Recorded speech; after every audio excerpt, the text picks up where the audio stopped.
Rebonjour à toutes et à tous. Bonjour Jean-Louis. Bonjour José.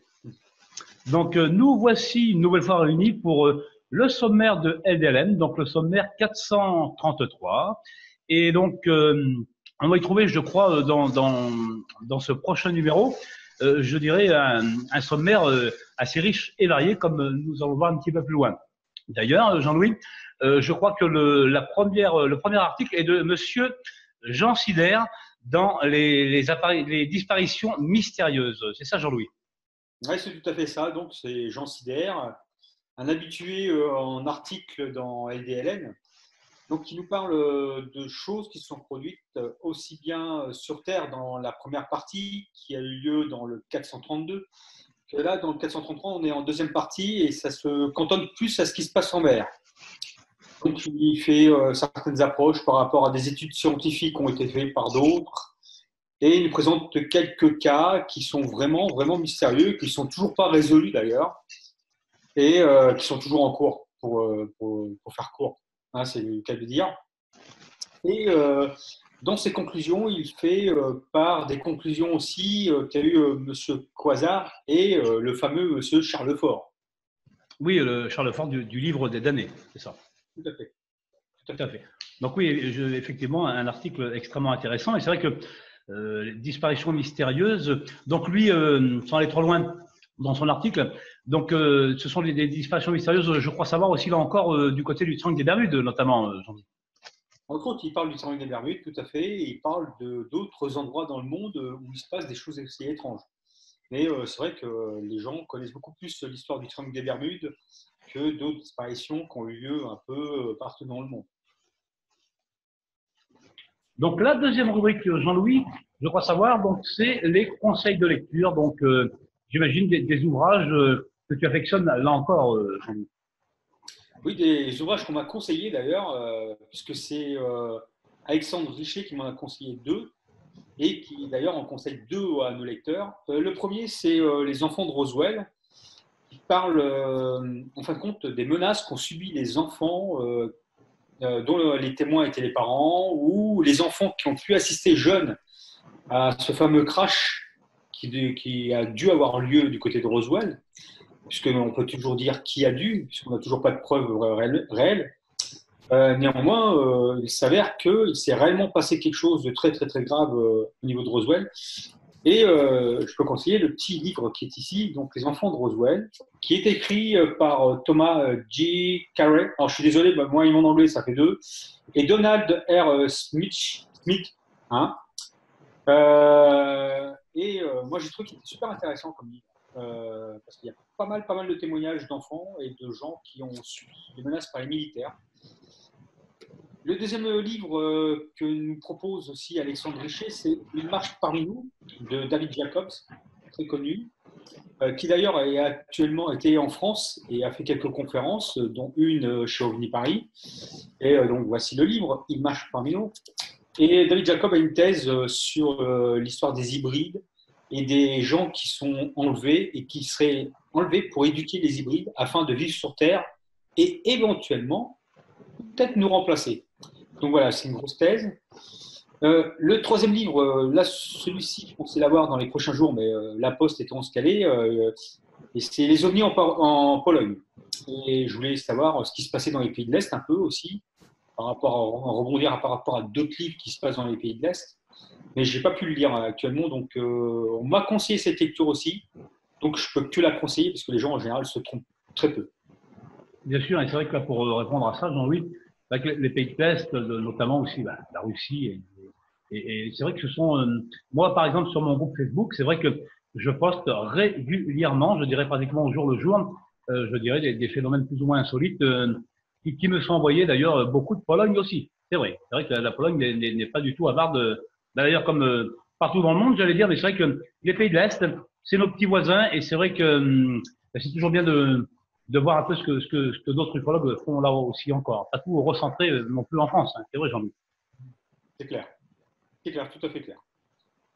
Donc encore un autre article, évidemment. Alors celui-ci vient d'un auteur du magazine, je crois savoir, Monsieur Emmanuel Virotte, qui va nous parler des études publiques des soucoupes volantes. Oui, tout à fait. Donc Manuel Virotte qui parle dans son article de la rupture de la prise en charge des questions sur les soucoupes volantes dans la deuxième moitié des années 60. Alors, il cite dans son article, il cite trois pays qui sont les USA, la Russie, excusez-moi, et la France. Et il explique qu'en fin de compte, cette rupture n'est pas vraiment réelle et que tous ces pays sont toujours intéressés au sujet, malgré le fait qu'ils disent le contraire.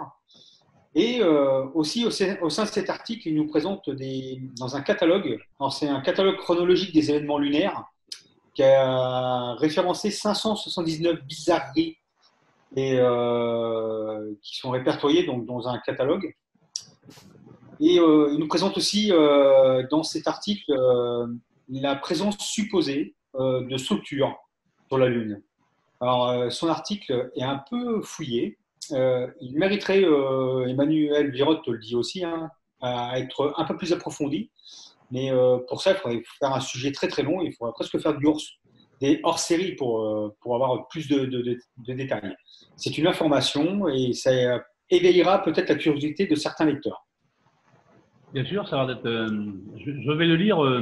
Il m'intéresse pas particulièrement, mais quand même. Mais bon, la Lune, c'est vrai que il y en a beaucoup qui se sont cassés les dents, mais j'imagine que là, peut-être une nouvelle approche, comme tu dis, puis étayée donc de faits avérés. Donc c'est toujours intéressant, c'est vrai, Jean-Louis. Tout à fait. Tout à fait. Et à la suite de l'article de Manuel, excusez-moi, je commence à donner les surnoms aux gens. Euh, on a l'article de Luc Cotte. C'est la suite de son article qui était dans le 432 sur la piste du fer. Donc là, il approfondit aussi encore par rapport à l'article, la première partie que j'avais mise. On arrive sur la conclusion de son article. Et vous verrez, vous allez être surpris des choses et des faits qu'il rapporte au sein de son article. Donc là, un article extrêmement, là encore aussi, je dirais intéressant, Jean-Louis. Il s'agit d'ailleurs de feu Madame Francine Fouaré, donc une figure évidemment réputée de l'ufologie, je dirais française et notamment mondiale, c'est vrai. Et donc c'est un article sur le testament de Madame Fouaré, c'est ça? Oui, tout à fait. Pas tout à fait un article, parce que j'étais un peu large quand je disais ça. En fin de compte, Dame Forêt avait écrit un testament qui avait été édité de manière régulière sous certaines formes. Et j'ai voulu, dans la LDLN, au moins le faire paraître, c'est ce testament. Parce que Madame Forêt, avec son mari René, ont été des gens qui ont marqué l'histoire de l'ufologie à travers le GEPA, qui était leur association. Et le GEPA, quand même, c'est une association qui a formé énormément d'ufologues des générations passées, qui sont toujours présents d'ailleurs dans nos vies, hein, ces ufologues, qui font énormément de travail. Et donc, à travers le testament de Madame Forêt, je veux rendre hommage aussi à tous ces gens qui ont participé à la vie du GEPA. Et je pense que c'était un geste que devait faire LDLR. Oui, donc un hommage finalement. Tout à fait. Et donc, alors, un autre article, là, alors là, le décès de Larry Hatch. Est-ce que tu peux nous en dire un peu plus Voilà, donc, alors là, encore une fois, l'ufologie est encore frappée hein, de plein fouet. Larry Hatch, c'est le créateur du catalogue des phénomènes ovniens. C'est un homme qui a réussi dans les années 70. Alors, je ne veux pas dire de bêtises, je crois que c'est les années 70.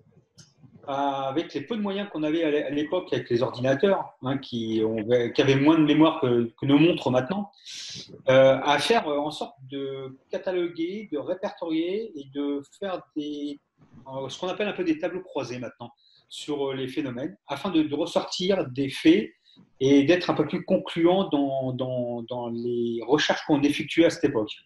Et il a fait un énorme travail que beaucoup d'ufologues reconnaissent hein, maintenant et que beaucoup d'ufologues à l'époque ont reconnu. Oui, donc là encore, je dirais encore un hommage finalement quelque part encore. Encore un hommage, tout à fait, encore un hommage de plus. Donc oui, alors là encore une rubrique récurrente de LDLN évidemment. On en avait parlé d'ailleurs dans le dernier numéro 432. Cela ne date pas d'hier. Donc ce sont tous les témoignages d'OVNI en fait quelque part. C'est ça. Oui, tout à fait. C'est des témoignages qui datent de quelques années, voire de quelques décennies pour certains. Là, j'en ai mis j'en ai mis 4. J'en ai mis 4 dans les récents, dans les anciens, excuse-moi, parce que je trouve que dans les anciens cas, on arrive à retrouver actuellement des faits qui nous ramènent au cas récent. Et on voit que, toujours pareil, pour rendre hommage à nos amis ufologues anciens qui ont fait du gros travail sur le terrain, on voit que déjà, dans le passé, les ufologues avaient fait un travail qui nous permettait de déterminer que ce qu'observaient les gens à ce moment-là pouvait très bien être attribué à des objets bien matériels. Et on ne parlait pas encore de triangles, de choses de ces. On parlait souvent de soucoupes volantes, de globes, de phénomènes lumineux. Et à travers les témoignages que nous retracent les anciens ufologues, on remarque que les témoins font ressortir vachement de sentiments. Et je trouve que c'est super important de montrer que les gens, que les témoins, il faut les prendre en compte parce qu'ils ont des choses à dire et il faut continuer à les suivre dans le temps parce qu'ils ont peut-être d'autres choses à dire et peut-être encore, ils ont besoin de s'exprimer. Voilà. Bien sûr. Oui, donc j'allais dire plus ou moins des classiques de l'ufologie.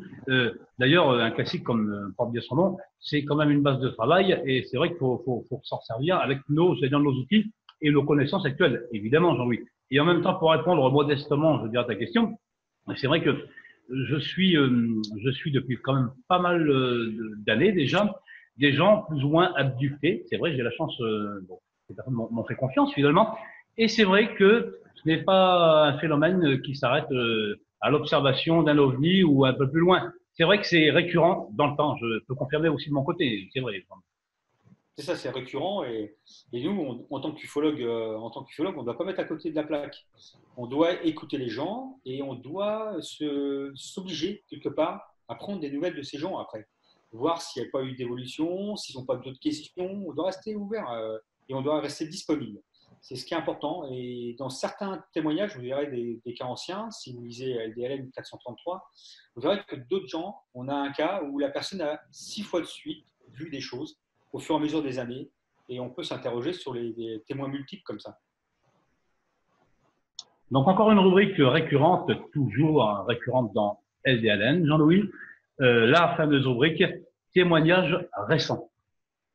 Oui, donc c'est la rubrique récurrente de LDLN. Et c'est le boulot de LDLN. Hein. C'est les témoignages qu'on peut récolter actuellement qui deviendront dans le futur des témoignages anciens et qui permettront peut-être à des ufologues futurs de faire le point sur ce qui a été vu à notre époque. Surtout que juillet, août, là, et d'ailleurs septembre a commencé très fort. Juillet, août, on a vu énormément de cas, surtout des cas de triangles et de sphères lumineuses qui réapparaissent. Les sphères lumineuses reviennent en ce moment, on ne sait pas pourquoi, mais c'est énormément observé.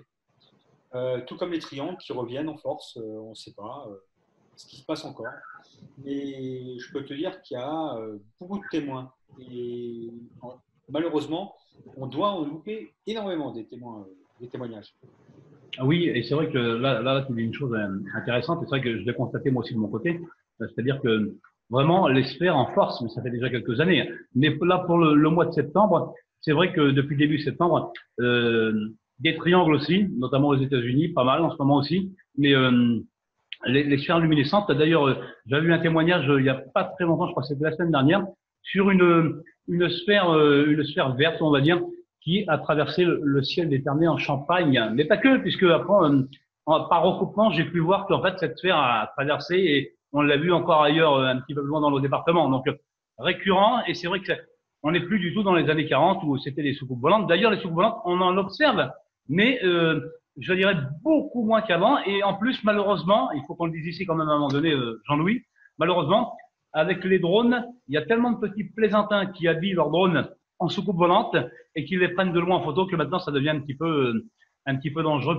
pour nous. Donc c'est à nous de vraiment nous concentrer avec j'allais dire nos outils pour essayer d'aimer le vrai du faux à un moment donné, Jean-Louis.